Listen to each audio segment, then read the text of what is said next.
উত্তাল বাংলাদেশের রাজনৈতিক পরিস্থিতি মূল দাবি হচ্ছে নির্বাচন। আর এই নির্বাচনকে কেন্দ্র করে রাজনৈতিক দলগুলোর মধ্যে তৈরি হয়েছে বিভাজন।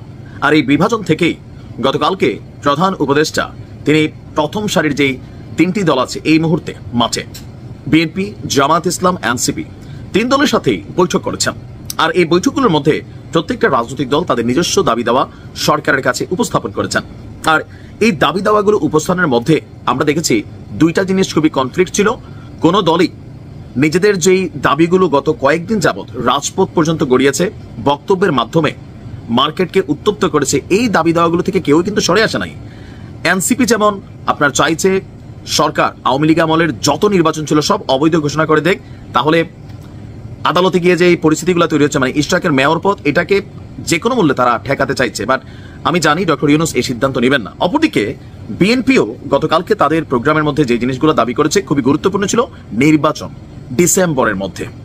তো তিন দলের সাথে কথা বলার পরে প্রধান উপদেষ্টার পক্ষ থেকে ওনার যে প্রেস উইং আছেন ডক্টর শফিকুল ইসলাম সাহেব, তিনি গণমাধ্যমকে ব্রিফ করেছেন। সেখানে তিনি প্রথমে একটা কথা বলছেন যে ডক্টর ইউনূস এক কথার মানুষ, যা বলছেন বলছেন। তো সেখান থেকে মানে এত দ্রুত সিদ্ধান্তটা আসছে যে বিএনপি গিয়ে ডক্টর ইউনূসের সাথে বৈঠক করে আসছে, এটার পরে হয়তোবা আলোচনার বিষয় ছিল, চিন্তা ভাবনার বিষয় ছিল, সময় নেওয়ার ইস্যু ছিল, কিন্তু তাৎক্ষণিকভাবেই তিন দলের সাথে বৈঠকের পর প্রেস ব্রিফিং থেকে যে শব্দটা চলে আসছে যে ডক্টর ইউনূস এক কথার মানুষ, তিনি আগামী জুন থেকে মানে ডিসেম্বর থেকে জুনের মধ্যে নির্বাচন, তার মানে ডক্টর ইউনূস ঝুঁকবেন না আর পদত্যাগ তো করবেনই না, বা পদত্যাগ করবেন এমন কথা তিনি সরাসরি বলেনও নাই। এটা এনসিপি কর্তৃক প্রচারিত একটা তথ্য। তো 10টার দিকে সাংবাদিকদেরকে প্রেস সচিব জানান যে বৈঠকগুলো সুন্দর পরিবেশে হয়েছে। মূল বিষয় এখানে অনেকগুলো ছিল, প্রত্যেকটা দল নিজ নিজ অবস্থানগুলো সামনে নিয়ে আসছে।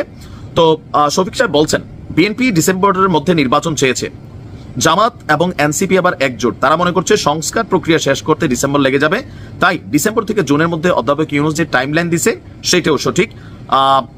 সুতরাং আপনার এ মাসেই কি বলা হচ্ছে নির্বাচন ইস্যুতে আগামী ডিসেম্বর থেকে জুনের মধ্যেই আসলে নির্বাচন সংগঠিত হবে।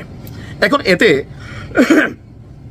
তিন দল নিজেদের সমর্থনটা ডক্টর ইউনূসকে দিয়েছেন। সমর্থন কোনটা? যে আপনি পদত্যাগ করবেন না। বিএনপি বরাবরই বলছে আমরা পদত্যাগ আপনার চাইনি, আমরা চাই নির্বাচনের একটা সুস্পষ্ট রোড ম্যাপ, যেটা বলা হয় থাকে যে কোন মাসের কোন তারিখ, কবে তফসিল ঘোষণা, অথবা কবে থেকে কি প্রসেসিং শুরু হবে, এই বিষয়গুলো বিএনপি যখন একদম স্ট্রিক্টলি চাচ্ছে, তখন গতকালকের বৈঠকের পরে যখন আমাদের কি বলা হয় যে প্রেস উইং থেকে বলা হচ্ছে যে দলগুলোকে প্রধান উপদেষ্টা জানিয়ে দিয়েছেন যে ডিসেম্বর থেকে আগামী জুনের মধ্যেই হবে নির্বাচন।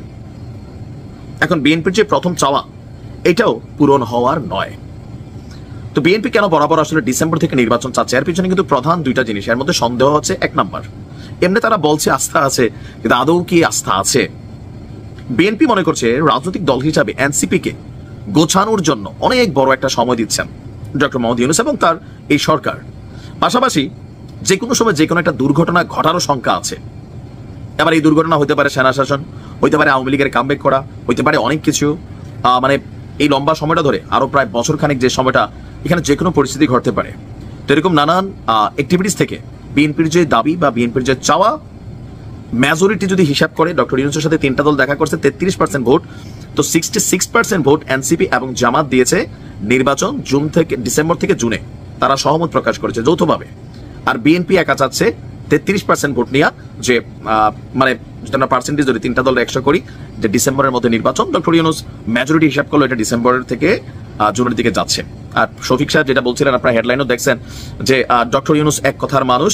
তো সেই ক্ষেত্রে ডক্টর ইউনূস আসলে ঝুঁকবেন না, কোনো সিচুয়েশনেই ঝুঁকবেন। এমনকি উপদেষ্টা পরিষদের বিবৃতি থেকে বলা হয়েছে যদি ওনার কাজে প্রেশার ক্রিয়েট করা হয়, চাপ তৈরি করা হয়, সমর্থন না দেওয়া হয়, যে কোনো সিচুয়েশন নেগেটিভ করা হয়, জনতার সামনে তিনি এটা প্রকাশ করবেন। এখন আগামী ঈদের পরে বিএনপির যে পূর্ব ঘোষিত সিদ্ধান্ত যে তারা বড় ধরনের একটা প্রোগ্রাম করবেন বা নির্বাচনের জন্য চাপ তৈরি করবেন, আপাতত সম্ভবত এখান থেকে তাদেরকে পিছিয়ে আসতে হবে। সময় বলে দিবে, রাজনীতিতে আসলে বলা যায় না কখন কি ঘটে। ভালো থাকো।